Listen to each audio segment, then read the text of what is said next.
Ginkgo trees at Highland Hill Farm. This is a picture of ginkgos that we're growing. If you'd like to go out and see them, just give us a call. We like growing ginkgo trees because they have a fantastic history to them. They are from China, where they were originally discovered.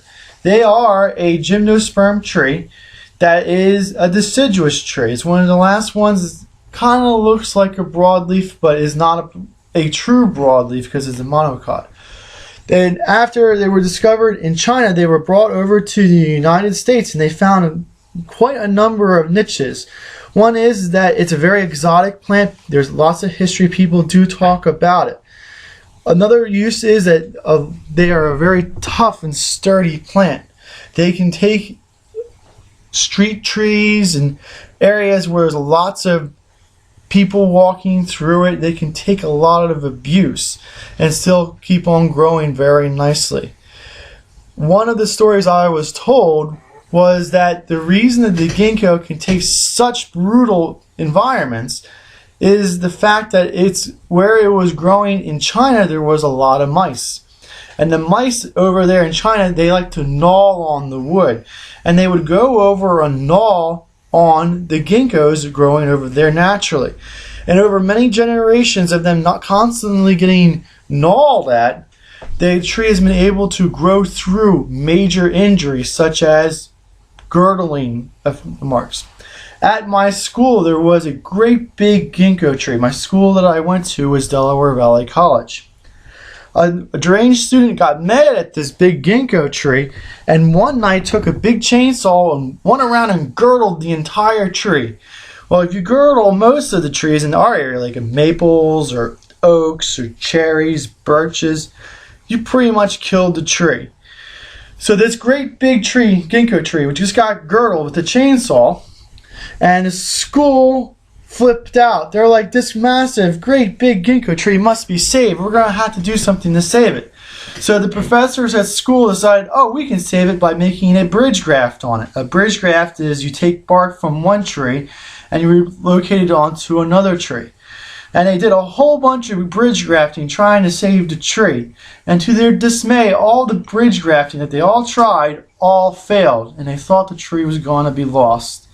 Lo and behold, the tree that they didn't suspect, the tree started to grow new callus wood over where the injury was.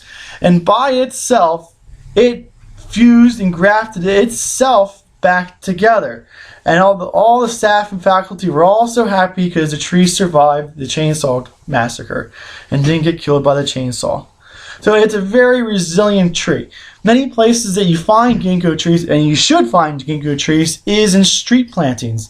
Because if a car goes over and bumps it, or a kid goes over and climbs it, it's not going to get hurt. And it can take the pollution of the cities very, very well. We do sell lots of ginkgo trees because of the history. They're a very tough plant, and they're also very nice looking. If you look at the leaf of the ginkgo, it's also called the maidenhair tree because of the fan of the leaf that it has. It's a very nice looking leaf. It's actually a monocot, so if you look at it, you should see parallel veins in it. It's not truly parallel, but they never really cross one another, so that's what they call it. Ginkgos, when they go into the fall, their leaves start to turn yellow, and they turn yellow all about the same time, and they all fall off the tree all about the same time. My professor says it takes about a week of it being all nice yellow, and then they should all fall off at the same time. Maybe you should get a couple just to experiment so you can see if it works out for yourself. We have lots of different sizes of ginkgos available. It's a nice plant. Go take a look at it. If you have any questions, just give us a call. Our cell phone number is 215-651-8329. Thank you. This video is brought to you by Highland Hill Farm. We grow and sell screening and buffering trees for privacy and sound barriers.